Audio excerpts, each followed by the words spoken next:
ప్రియ దేవుని బిడ్డలారా, బైబిల్ చదవటం వినటం వల్ల మనలో విశ్వాసం పెరుగుతుంది. మన మార్గానికి త్రోవ చూపుతుంది. సమస్త జనులను శిష్యులనుగా చేయడి మత్తయి 28:19 వచనంలో దేవుని వాక్యం తెలియచేస్తోంది. తెలుగు బైబిల్స్ను ఆర్ఆర్కే మూర్తి గారు రీసెర్చ్ చేసి విశ్లేషణ చేసిన బైబిల్లోని ప్రతి అధ్యాయాలను వచనాలను వరుస క్రమంలో అనగా ఆదికాండం నుండి ప్రకటనా గ్రంథం వరకు ఇవ్వబడుతుంది. ప్రతి ఒక్కరూ ఆధ్యాత్మికంగా విశ్వాసంలో బలపడి మీ జీవితంలో ఎదుర్కొంటున్న సమస్యల నుండి విడుదల పొందండి. ప్రతి ఒక్కరూ మీ దీవెన టీవీని సబ్స్క్రైబ్ చేసి ఈ వాక్యాన్ని లైక్ చేసి మీ మిత్రులకు బంధువులకు షేర్ చేయండి. దేవుని సువార్తను ప్రకటింపబడుటలో మీరు పాలిభాగస్తులు కండి. ప్రియ దేవుని బిడ్డలారా, మన ధ్యాన భాగం యోహాను సువార్త 10వ అధ్యాయం 22 నుండి 42వ వచనం వరకు సావధానంగా వినండి. ఆలయ ప్రతిష్ఠ పండుగ యెరూషలేములో జరుగుతున్నది. అది శీతకాలం. అప్పుడు యేసు దేవాలయములో సొలొమోను మంటపమున తిరుగుతూ ఉండగా యూదులు ఆయన చుట్టూ పోగై అడిగారు, ఎంతకాలము మమ్ములను సందేహపెడతావు? నీవు క్రీస్తువైతే మాకది స్పష్టంగా చెప్పు. అందుకు యేసు అన్నాడు, మీతో చెప్పాను గాని మీరు నమ్మరు. నేను నా తండ్రి నామమందు చేస్తున్న క్రియలు నన్ను గూర్చి సాక్ష్యమిస్తున్నాయి. అయితే మీరు నా గొర్రెలలో చేరినవారు కారు గనుక మీరు నమ్మరు. నా గొర్రెలు నా స్వరం వింటాయి. నేను వాటిని ఎరుగుదును, అవి నన్ను వెంబడిస్తాయి. నేను వాటికి నిత్యజీవమిస్తున్నాను గనుక అవి ఎన్నటికీ నశించవు. ఎవ్వడూ వాటిని నా చేతిలో నుండి అపహరించడు. వాటిని నాకిచ్చిన నా తండ్రి అందరికంటే గొప్పవాడు గనుక నా తండ్రి చేతిలో నుండి వాటిని ఎవ్వడూ అపహరించలేడు. నేను తండ్రి ఏకమై ఉన్నాము. యూదులు ఆయనను కొట్టాలని మరల రాళ్లు చేత పట్టుకొనగా యేసు వారిని అడిగాడు, తండ్రి వద్ద నుండి అనేకమైన మంచి క్రియలను మీకు చూపాను. వాటిలో ఏ క్రియ నిమిత్తము నన్ను రాళ్లతో కొడతారు?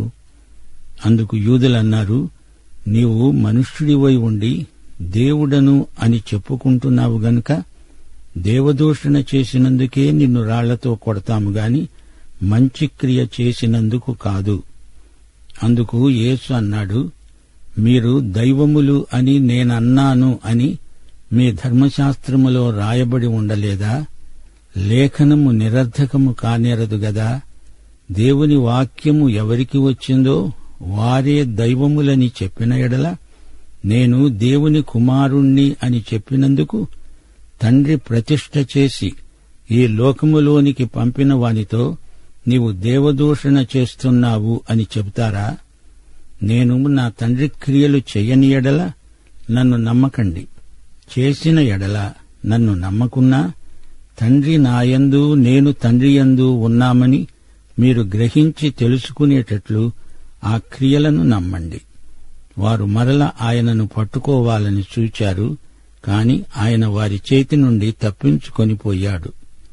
యొర్దాను అద్దరిని యోహాను మొదట బాప్తిస్మమిస్తున్న స్థలానికి ఆయన తిరిగి వెళ్లి అక్కడ ఉన్నాడు. అనేకులు ఆయన వద్దకు వచ్చి అన్నారు, యోహాను ఏ సూచక క్రియ చెయ్యలేదు గాని ఈయనను గూర్చి యోహాను చెప్పిన సంగతులన్నీ సత్యమైనవి. అక్కడ అనేకులు ఆయన యందు విశ్వాసముంచారు. యేసు ప్రభువు పుట్టుగుడ్డివాడి కండ్లు తెరిచాడు. దేవుడు కాబట్టి తెరిచాడు. దయ్యం కండ్లు పోయేట్లు చేస్తుంది గాని కన్నులు తెరవగలదా? ఈ విధంగా జనసమూహంలో భేదాభిప్రాయాలున్నాయి. కొందరు యేసు స్వరం విన్నారు, కొందరు వినలేదు. ఎందుకని? వారిలో కొందరు యేసు గొర్రెలు, కొందరేమో యేసు గొర్రెలు కారు. నా గొర్రెలైతే నా స్వరం వింటాయి అన్నాడు యేసు ప్రభువు. యేసు రక్షకుడు కాకపోతే పిచ్చివాడా? ఆయన ఎవరనుకుంటున్నారు? ఆయన లోక రక్షకుడు. ఆయన దేవుని అద్వితీయ కుమారుడు, అవతరించిన దేవుడు. ఏథెన్సులో పౌలు ప్రసంగించినప్పుడు కొందరు నమ్మారు, కొందరు నమ్మలేదు. యేసు నీకు నాకు నమ్మిన వారికందరికీ వ్యక్తిగత రక్షకుడు. యేసు దేవునితో సమానుడు. అది చలికాలం, ఆలయ ప్రతిష్ఠ పండుగ సమయం. పర్ణశాలల పండుగ అక్టోబరు నెలాఖరున వస్తుంది. ప్రతిష్ఠ పండుగ డిసెంబరు చివరి వారంలో వస్తుంది. ఈ రెండు పండుగలకు మధ్య 2 నెలల ఎడముంది. జూడాస్ మెక్కిబయస్ అనేవాడు యాంటియోకస్ ఎపిఫనెస్ బారి నుండి దేవాలయాన్ని కాపాడాడు. ఎపిఫనెస్ సిరియావాడు. ఇతడు దేవాలయాన్ని అపవిత్రపరిచిన దుండగీడు. ఇది క్రీస్తుపూర్వం 167వ సంవత్సరంలో జరిగింది. ఈ ప్రతిష్ఠ పండుగను ఏటేటా యూదులు జరుపుకుంటారు. అది చలికాలం. ఇప్పటి నుండి యేసు యూద జాతీయులను పక్కన పెట్టేసి తన వారితో ఎక్కువగా మాట్లాడసాగాడు. ఇక్కడి నుండి ప్రభువు బహిరంగంగా ఎవరినీ పిలిచినట్లు లేదు. దేవుని గొర్రెపిల్ల శిలువకు అతి దగ్గరగా వచ్చేశాడు. లోక పాపముల కోసమై ఆయన బలియాగమవుతాడు. సోదరీ సోదరులారా, ఆధ్యాత్మికంగా మనకు శీతాకాలం రాబోతోంది. త్వరపడండి. ప్రభువు కోసం చేయవలసిందేదో త్వరగా చేయండి. నీవు ప్రభువును స్వకీయ రక్షకుడని అంగీకరించలేదా? శీతకాలం వస్తోంది. ఇప్పుడే ఆయన్ను నీ హృదయంలోకి చేర్చుకో.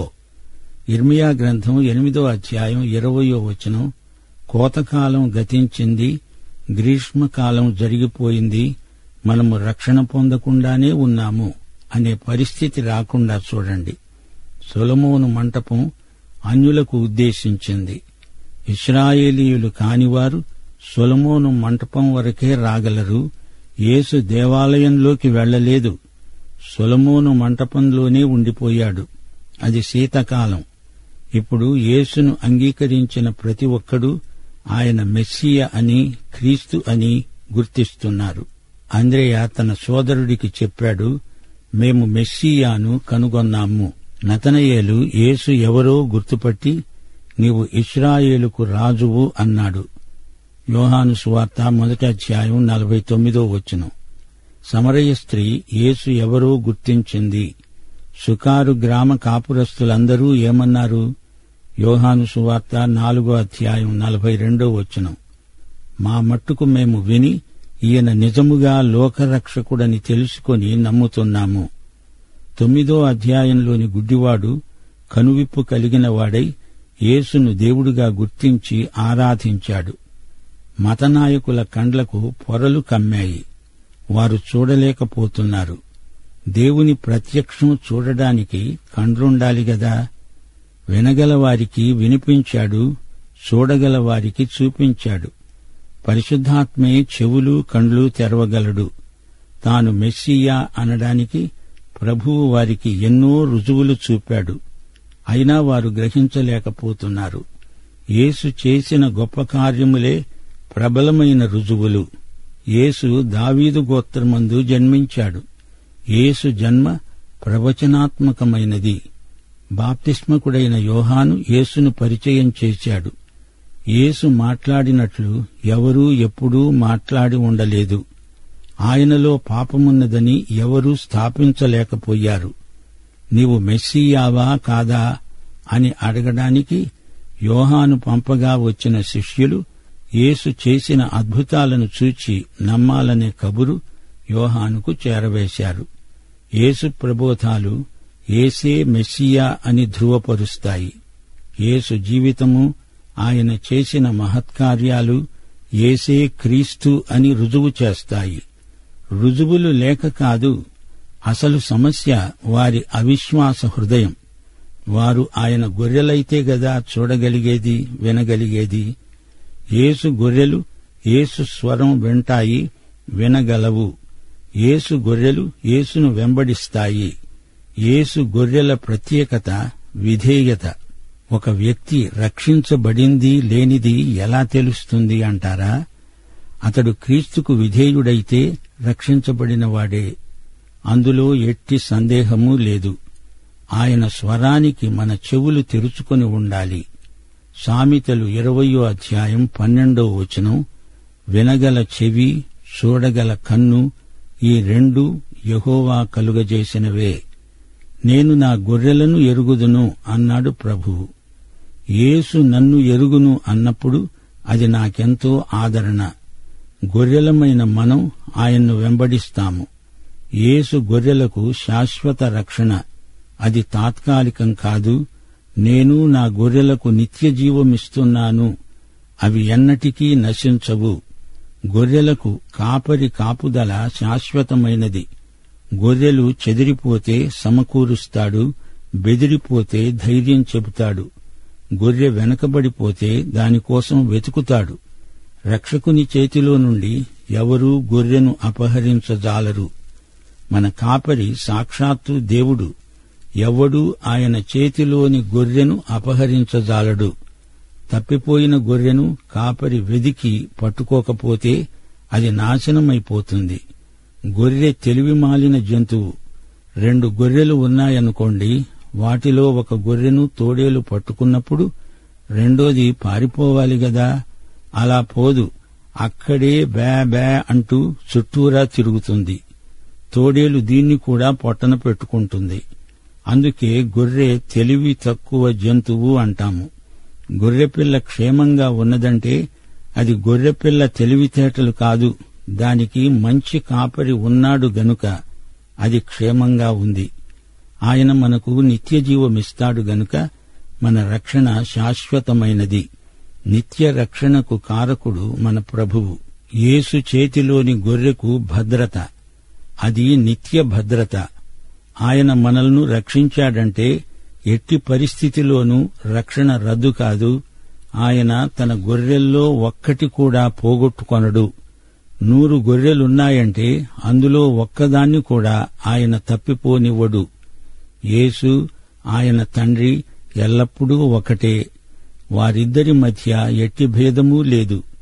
యేసు తానే దేవుణ్ణి అని పలు సందర్భాలలో చెప్పాడు, చూపాడు. ఆయన చేసిన అద్భుతాలు వాస్తవమైనవి, ఎవరూ కాదనలేరు. 1000 కొలది రోగులను ఆయన స్వస్థపరిచాడు, అది ఎవరూ కాదనలేరు. యేసు దేవదూషణ చేస్తున్నాడు అన్నారు, తనను తానే దేవునితో సమానం చేసుకుంటున్నాడు అని అభియోగం మోపారు. దేవుడు స్వయంగా నేను దేవుణ్ణి అని చెబితే అది దైవదూషణ ఎలా అవుతుంది? ఈ సందర్భంలో యేసు ప్రభువు కీర్తన 82 వచనం 6 ఉటంకించాడు. వారు దైవములని, మీరందరూ సర్వోన్నతుని కుమారులని నేనే సెలవిచ్చి ఉన్నాను. మనుషులు దేవుని కుమారులు కాగలరు గాని యేసు దేవుని అద్వితీయ కుమారుడు, తండ్రి ప్రతిష్ఠించిన కుమారుడు. దేవుని కుమారుడు పాపులలో చేరక ప్రత్యేకమైనవాడు. తండ్రి పంపగా లోకరక్షణార్థమై ఈ లోకానికి వచ్చిన దేవనరుడు. ఆయనలో తండ్రి ఉన్నాడు, తండ్రిలో ఆయన ఉన్నాడు. తండ్రి కుమారులు ఒకరిలో ఒకరున్నారు. వారిద్దరి మధ్య భేదమేమీ లేదు. బాప్తిస్మకుడైన యోహాను ఏ అద్భుతమూ చేసినవాడు కాదు, కాని మెస్సియాను గురించి బలమైన సాక్ష్యమిచ్చాడు. యేసే మెస్సియా, ఆయనే క్రీస్తు. ఆయన రాజులకు రాజుగా, ప్రభువులకు ప్రభువుగా వస్తాడు. ఈ క్రీస్తును గురించి ప్రతి ఒక్కరూ ఏదో తీర్మానం చేసుకోక తప్పదు. ప్రియ శ్రోత, నీ తీర్మానమేమిటి? నీవాయన గొర్రెవై ఆయన స్వరం వింటున్నావా? నీవు ఆయన గొర్రెవు కాకపోతే ఆయన స్వరం నీకు వినపడదు. యేసు ఆయన గొర్రెలు అనే అంశమే ఈ 10వ అధ్యాయమంతా. పాత నిబంధనలో దేవుణ్ణి కాపరిగా, ఆయన ప్రజలు గొర్రెలుగా పేర్కొనబడ్డారు. 23వ కీర్తన 1వ వచనంలో దావీదు, యెహోవా నా కాపరి, నాకు లేమి కలగదు అన్నాడు. దేవుడు కాపరి, దావీదు గొర్రె. కొత్త నిబంధనలో యేసు మంచి కాపరి, విశ్వాసులు ఆయన గొర్రెలు. అలాగే సంఘమును నడిపించే సేవకుణ్ణి కాపరి అంటాము. సంఘము మంద. 1 పేతురు 5వ అధ్యాయం 2-3 వచనాలు. బలిమి చేత కాక దేవుని చిత్త ప్రకారము ఇష్టపూర్వకముగా, దుర్లాభాపేక్షతో కాక సిద్ధ మనస్సుతో మీ మధ్యనున్న దేవుని మందకు పై విచారణ చేస్తూ దాన్ని కాయండి. మీకు అప్పగింపబడిన వారిపైన ప్రభువులైనట్లు ఉండక మందకు మాదిరులుగా ఉండండి. సంఘ కాపరిని పాస్టరు అంటాము. కాపరి అనడానికి లాటిన్ భాషా పదం పాస్టరు. కాపరికి అతని గొర్రెలకు ఉన్న సంబంధం ఎంతో సన్నిహితమైనది. గొర్రెల దొడ్డికి నేనే ద్వారమును అని ప్రభువు చెప్పాడు. యేసు ద్వారానే తండ్రి వద్దకు రాగలం. ఎఫెసీ పత్రిక 2:18 ఆయన ద్వారానే మనము ఉభయులము ఒక్క ఆత్మయందు తండ్రి సన్నిధికి చేరగలిగి ఉన్నాము. హెబ్రీ పత్రిక 10:20 ప్రకారం ఇది యేసు మన కొరకు ప్రతిష్ఠించిన మార్గం. నూతనమైనది, జీవము గలది అయిన మార్గమిది. యేసు దేవుని వద్దకు ద్వారం తెరిచాడు. దేవుని వద్దకు ప్రవేశం యేసు ద్వారానే సాధ్యం. లోపలికి వెళ్తాము, బయటికి వస్తాము. మనకు సమృద్ధి ఆహారం, మనకు క్షేమము, భద్రత. యేసు సమర్థుడైన నాయకుడు. ద్వితీయోపదేశకాండం 28:6 నీవు లోపలికి వచ్చేటప్పుడు దీవించబడతావు, బయటికి వెళ్లేటప్పుడు దీవించబడతావు. 121 కీర్తన 8 నీ రాకపోకల యందు యెహోవా నిన్ను కాపాడతాడు. యేసు మార్గం శాంతి మార్గం, ప్రేమ మార్గం, జీవమార్గం. యేసుకు చెందిన గొర్రెలకు సమృద్ధి జీవం వాగ్దానం చేయబడింది. జీవం యేసు మార్గమందే లభిస్తుంది. కాపరులు అనేకులు కపట స్వభావం గలవారున్నారు. సరైన మార్గాన వారు రాలేరు. విశ్వసనీయుడైన కాపరి సరైన దారిన వస్తాడు. దొంగ త్రోవలో వచ్చే కాపరి దొంగ, దోచుకునేవాడు. ఈ దొంగ కాపరులు తోడేళ్ల వంటివారు. గొర్రెలను చంపుకు తింటారు. మంచి కాపరి గొర్రెలను విడిచి పారిపోడు. గొర్రెల కోసం ప్రాణం పెడతాడు. దొంగ కాపరి తన స్వంత లాభం చూచుకుంటాడు. మంచి కాపరి తన మంద క్షేమాన్ని మనస్కరిస్తాడు. జీతగాడికి గొర్రె క్షేమం ముఖ్యం కాదు, తన జీతం ముఖ్యం. తోడేళ్లు గొర్రెలను నాశనం చెయ్యాలని చూస్తాయి. అపొస్తలుల కార్యములు 20:29 పౌలన్నాడు, నేను వెళ్లిపోయిన తరువాత క్రూరమైన తోడేళ్లు మీలో ప్రవేశిస్తాయని నాకు తెలుసు. వారు మందను కనికరించరు. మంచి కాపరికి గొర్రెలపై అంత ప్రేమ. గొర్రెల కోసం ఎంతైనా త్యాగం చేస్తాడు. యేసు ప్రభువు తనను తానే ఇచ్చివేసుకున్నాడు. మంచి కాపరి అంటే ఆయనలో ఆకర్షణ ఉంది. మంచి అంటే సమర్థతే కాదు, సౌందర్యం కూడా. అందులో ఇవన్నీ ఇమిడి ఉన్నాయి. సానుభూతి, దయ, కృప గల కాపరి. స్నేహశీలం ఉంది గనుక మంచి కాపరి. బలం, పరాక్రమం, అందం, ఆకర్షణ, మాధుర్యం అనే భావనలన్నీ ఈ మంచి అనే మాటలో ఇమిడి ఉన్నాయి. యేసుక్రీస్తు సంఘమే మంద. బయట నుంచి ముట్టడించే దొంగల బాధ, లోపల ఉన్న కపట కాపరుల బాధ రెండందాల ఈ మంద శ్రమలకు గురి అవుతోంది. వృత్తిరీత్యా కాపరులైన వారికి గొర్రెల మీద ప్రేమ ఉండదు. కాపరి గొర్రెల ఆధ్యాత్మిక, మానసిక, భౌతిక క్షేమాన్ని మనస్కరిస్తాడు. యేసుక్రీస్తు సంఘ కాపరులకు మాదిరి. యోహాను సువార్త 10:16 ప్రభు తనకు వేరే గొర్రెలున్నాయన్నాడు. వాటిని తోడుకొని తెస్తాను. గొర్రెలన్నీ ఒకే మందకు చెందినవి.